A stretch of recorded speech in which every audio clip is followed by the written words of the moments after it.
All right, friends, today we're talking about all things motivation. We're going to talk about the key factors that affect both drive and motivation, why something called the perception of effort really matters, plus 4 strategies that you can use backed by science to help you crush your goals. Plus, I'm also going to be sharing the tips that I swear by to keep me motivated. We've got a lot of great content for you today, so let's get started. So what do you do when you set your goal, you're psyched to achieve it, you start working towards it, but then life gets in the way? This video is all about techniques to help you keep your momentum going, the key factors that impact both drive and motivation, why something called the perception of effort really matters, and the 4 strategies backed by science that you can use to help you crush your goals. Plus, I'm also sharing the tips that I swear by to help keep me motivated. It isn't all mental. Research shows us that there are so many other factors, like what you eat, how much you sleep, even what your stress level is like, plus other factors that directly impact your drive and your motivation. So each of these things affect what is known as your perception of effort, how much work you think an action will take. This helps you determine whether you should keep pushing forward or just give up altogether.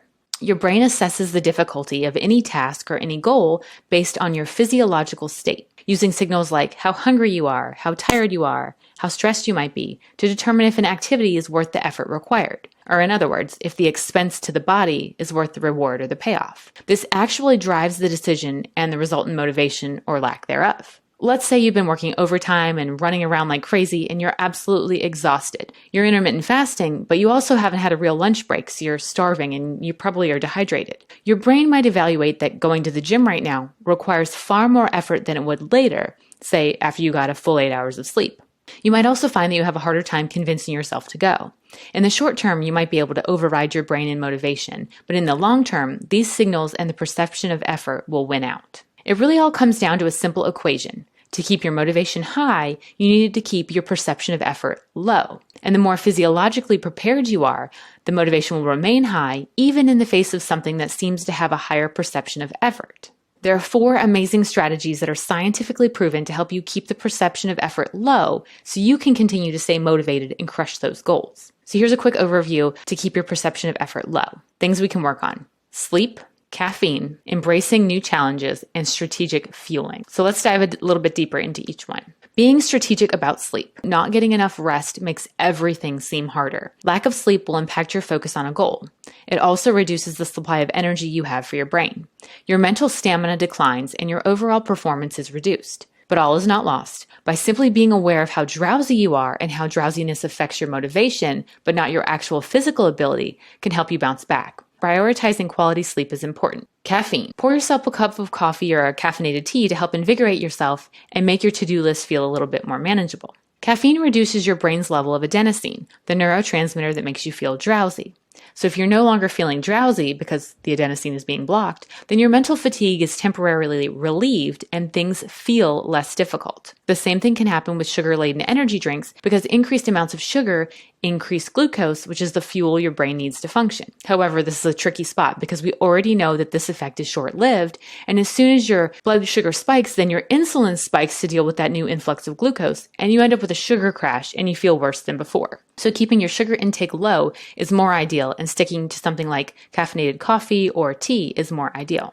Try to take on a new challenge, particularly at the gym. Exercising regularly and pushing yourself in the gym can make work in other areas of your life feel less difficult. Studies show that athletes and others who routinely push themselves in the gym are found to be more resilient to mental exhaustion after 30 minutes of demanding cognitive tasks. Scientists believe there's a link between how you train your body and how it helps you train your brain.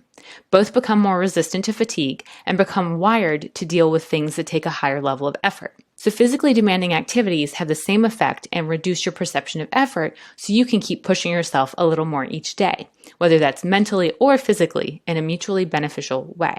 Strategic fueling. This time we're talking about strategically timing your carbohydrates. Science found a correlation between physical signs and mental activities related to food.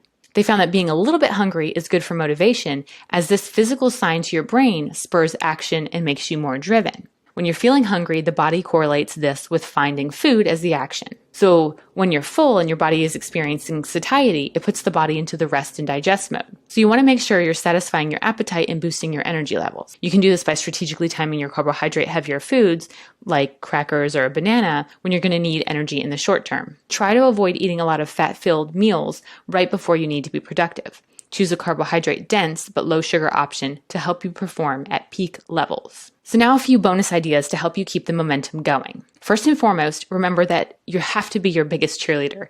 Even when things aren't going 100% to plan, even a small step in the right direction is better than no action, or worse, taking a step backwards. Clap for yourself. Be your own biggest cheerleader, even when it seems like no one else is excited for you.